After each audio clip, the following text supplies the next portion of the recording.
Are we kind of back? Looks like we're kind of back. Yeah, sorry guys. I would not blame you if you bail on me. I don't know what I can possibly do to fix this problem, so just gonna be fading in and out for a while apparently.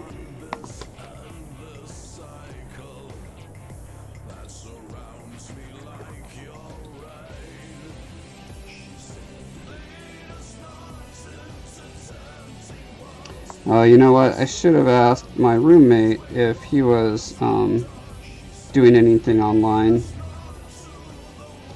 That could be the problem.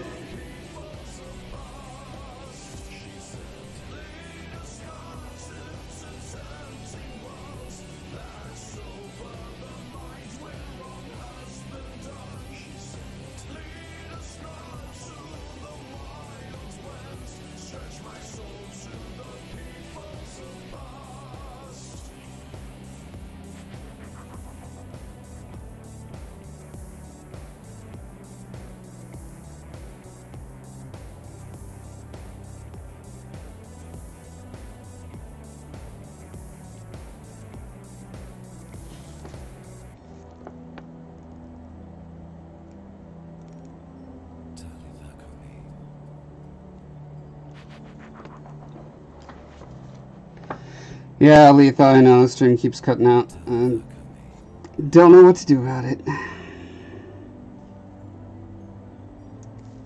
Except next time I stream, I'm gonna make sure our roommate is not doing like uploading or downloading anything big, playing games or something.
Letha, you're bouncing between Twitch and YouTube.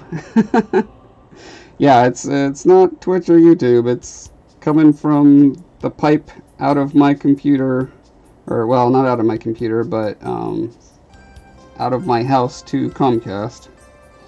Somewhere along the way, it's getting throttled.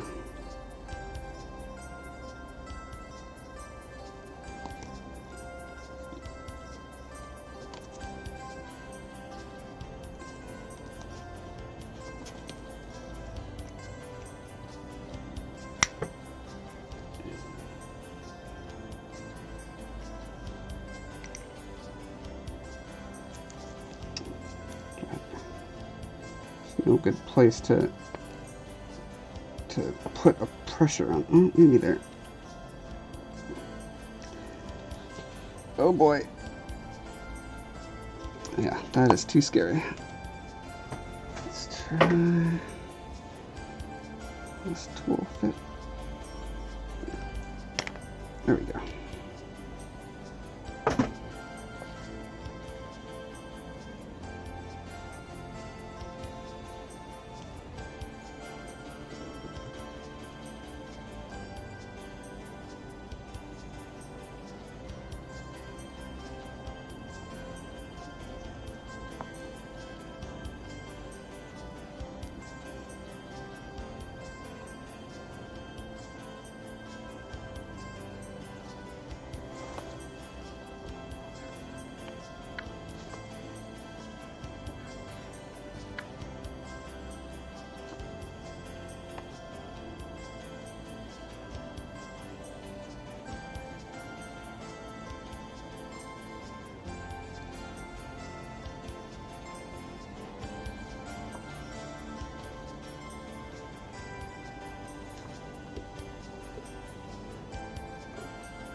I don't know why I was so hot to trot to get all these crazy undercuts and hair nubbins sticking out. I really thought I'd be able to come up with a super clever way to vent them all, but just made the mold ridiculous. Like, ridiculously fragile, so it tears and falls apart, and ridiculously difficult to actually get resin into all the little hair tips. So, looking forward to making a new mold that will not have all those problems.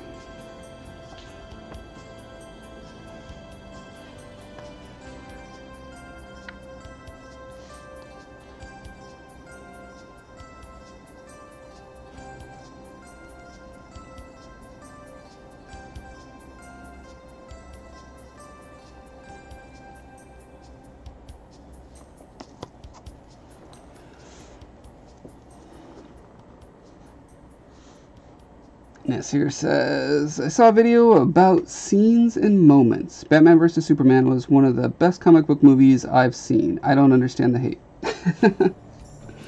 Yeah, to each their own, man. I'm glad you like it. I actually liked it, Batman vs. Superman, a lot more than Movie Bob. And more than Nerd Writer. I appreciated the themes that were in there, the whole like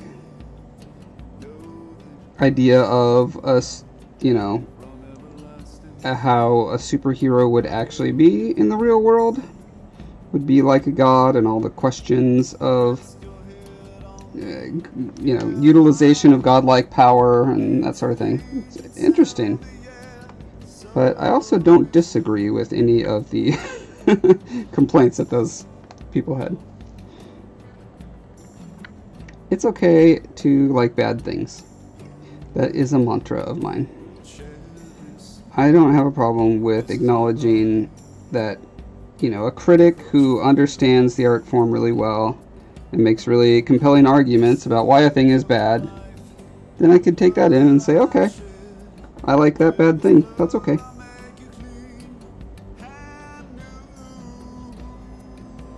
Not that there aren't legitimately times when critics will say a thing is bad and then I will say, no, you came in with wrong expectations for what this was supposed to be doing.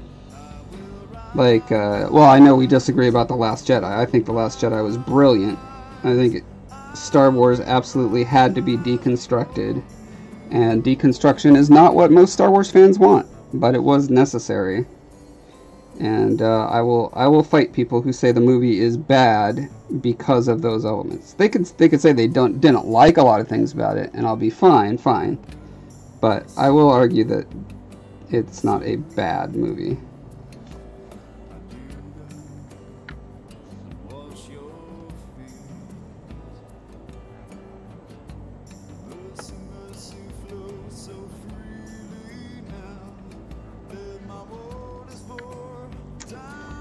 Right, I have to snap this one off too. There's no way I can bridge this little guy.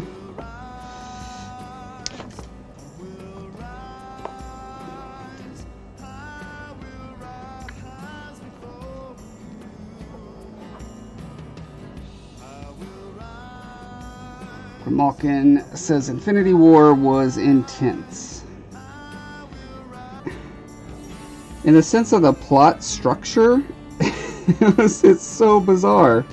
It's just, here's a bunch of random groupings of the heroes that we all know and love, and everyone's trying to stop this bad guy over and over and over again in all these different locations and situations. And I mean, as far as the plot structure goes, it's a complete mess.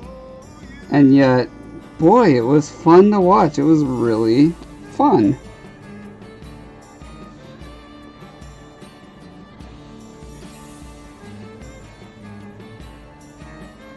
Yeah, I'm not going to spoil it. I'm just talking in generalities.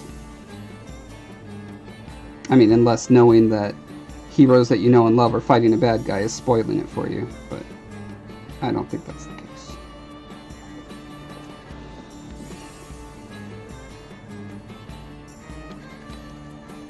Oh, thanks for reminding me about the mosaics. Alright, let's see if I have figured out the trick to making my screen pop up without a big ridiculous kerfuffle ensuing. Okay, ready? I think I set this up correctly so that I can just do...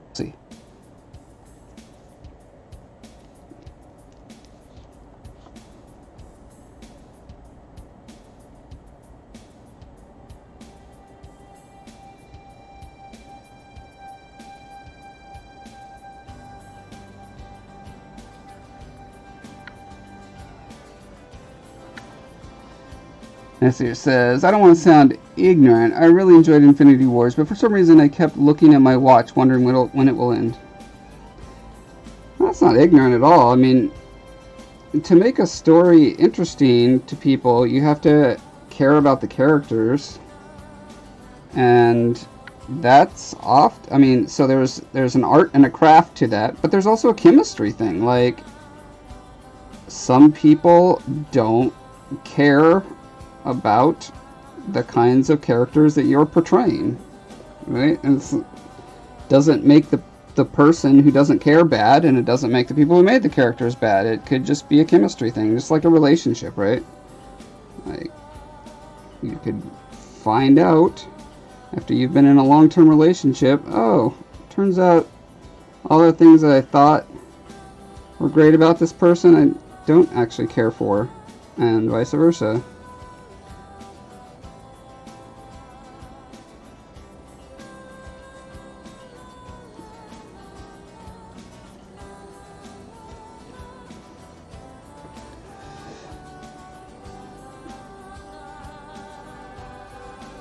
And someone with kanji is asking, how do you know you have the correct anatomy?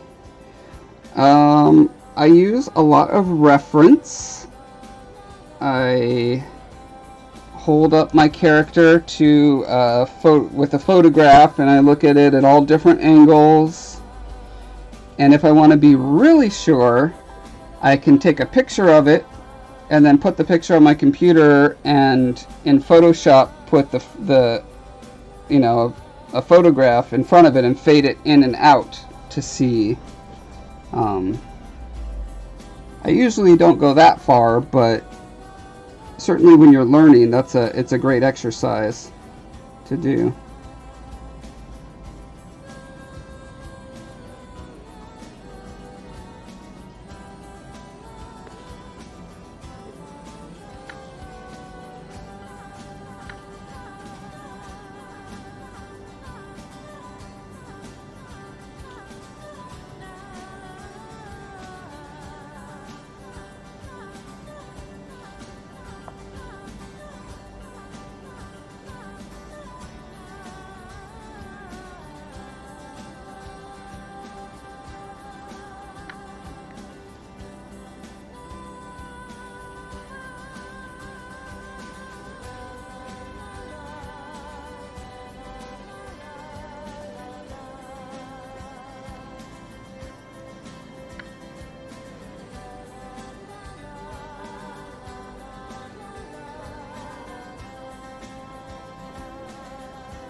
Oh, let's see, I missed some stuff up here.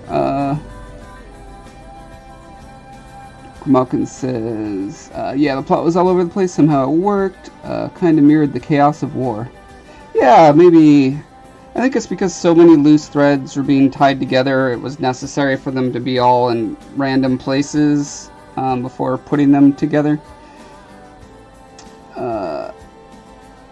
And so you said, oh, okay, I read that. Grimalkin says, that's the kind of mosaic I want to do. Yeah, that is a super cool mosaic. Oh, and I just realized I was giving advice using my hands while while you could not see my hands. So, sorry about that, person whose name is Kanji. So I'll re-express it where you can see me. the best way to make sure that your anatomy is correct is to have a photograph of reference and to hold it next to the photograph and have different kinds of reference as well, so with different angles. And if you want to do it really well, you can take a photograph of your sculpture and then put it in your computer, like in Photoshop, and lay the reference over that and fade it in and out. And you will see exactly where you are not lining up.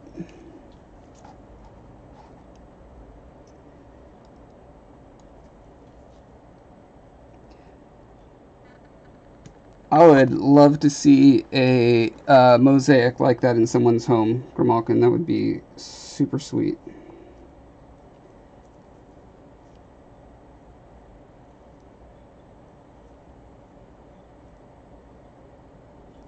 I would want to come and visit you.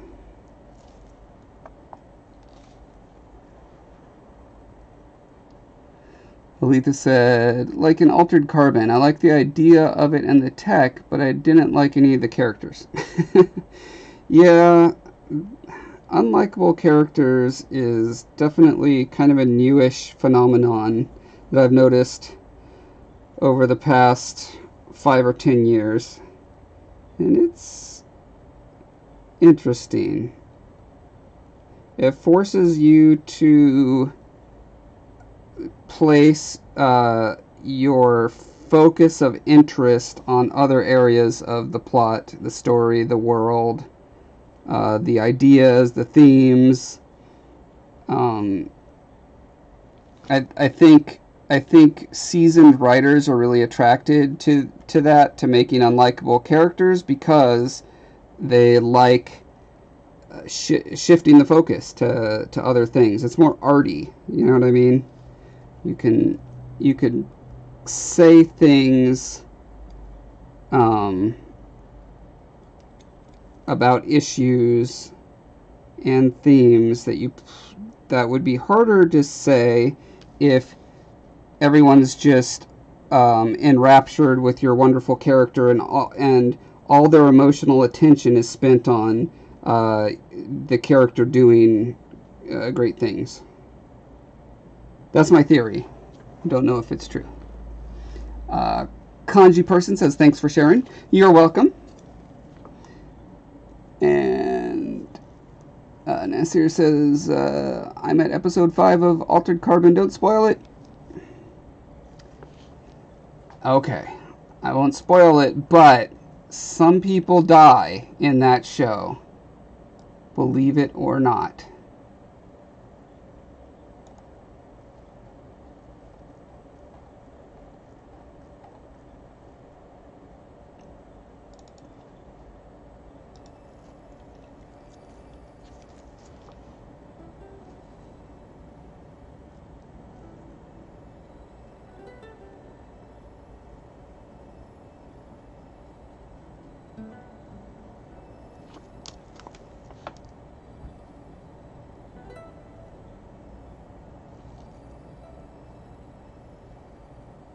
I guess another thing that having unlikable characters gives you is it makes viewers have to identify other areas that make a character interesting, like their intelligence, but you can still appreciate the show for that theme of like a person falling into a life and excusing themselves for various reasons, and then finally near the end coming to grips with the actual motives that were driving him all along. So that's an interesting thing to contemplate that you wouldn't get if the show was about a guy that you like.